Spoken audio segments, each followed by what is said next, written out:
When I first started practicing urology 30 years ago, I never imagined I'd spend so much time discussing something most men consider deeply private. But here's the uncomfortable truth that's been staring us in the face for decades. The frequency of masturbation in elderly men is creating profound changes in their prostate glands, and most of them have no idea what's happening inside their bodies. I'm Dr. Michael Harrison, a board-certified urologist with over 3 decades of experience treating men's health issues, are experiencing 4 distinct changes in their prostate tissue that most doctors won't tell you about. Not because they're trying to hide something, but because these changes fall into a gray area that many physicians simply don't know how to address. Some of these changes are protective, others are concerning, and one of them might completely change how you think about your daily habits. It isn't about shame or judgment. This is about your health, your future, and giving you information that could quite literally save your life. If you're a man over 50, or if you care about someone who is, you need to hear this. Because what happens in the privacy of your own home is creating measurable, documented changes in one of the most important glands in your body that could prevent you from becoming another statistic. And if this message resonates with you, type 1 in the comments. If you're skeptical, type 0 and tell me what you need to hear. Your feedback helps me create content that truly serves your health needs. Now, let's talk about the first change I've been observing in my practice, and it's one that might surprise you. It involves the actual size and texture of the prostate gland itself, and how daily stimulation is creating patterns I never learned about in medical school. From what I'd expect in a man his age. Not larger, which is what we typically see, but denser, more defined, almost like the tissue had been somehow strengthened. When I reviewed his history and asked the careful private questions that most doctors avoid, a pattern emerged. This man had maintained a daily habit of self-stimulation for the past 15 years, ever since losing his wife.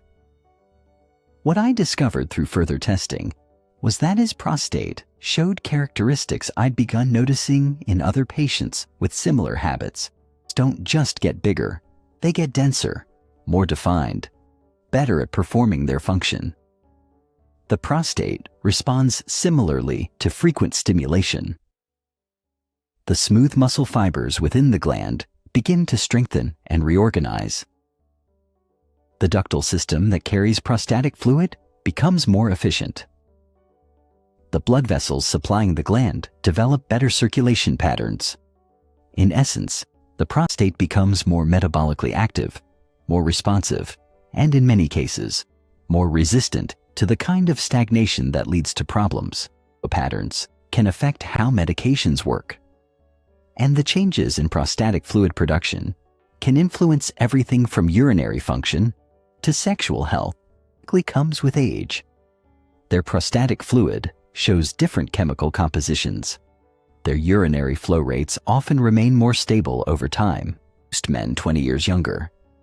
The regular stimulation had essentially kept his gland in a state of healthy activity rather than letting it deteriorate through disuse. Process of ejaculation. It maintains better structural integrity and functional capacity. However, there's a threshold effect that brings us to the second strange change I've been observing. Because while moderate daily stimulation seems to create these protective changes, there's a point where too much becomes problematic, and that's where things get concerning. The second change involves what happens to the prostate's inflammatory response, and it's something that's been quietly developing in examination rooms across the country. Men who cross from daily stimulation into multiple episodes per day begin showing signs of chronic low-grade inflammation that can persist for months or even years. When we talked privately about his habits, he revealed that since retirement, he'd been engaging in self-stimulation 3 to 4 times daily. What had started as a healthy daily routine had escalated into something that was actually causing tissue irritation. This is where understanding the difference between beneficial stimulation and excessive stimulation becomes crucial. The prostate produces fluid that needs to be regularly expelled, but it also needs time to recover and regenerate between episodes. When stimulation becomes excessive, the gland can enter a state of chronic inflammation that mimics more serious conditions. The inflammatory markers in these patients show elevated levels of white blood cells in their prostatic fluid.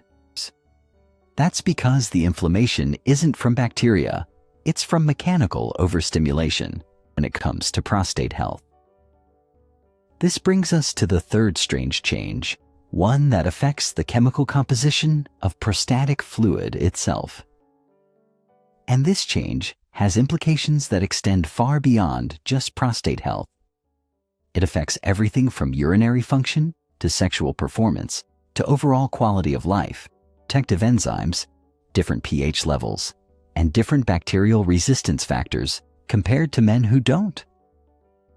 These changes are creating a cascade of effects throughout the entire urogenital system, and some of them are quite remarkable. Until next time.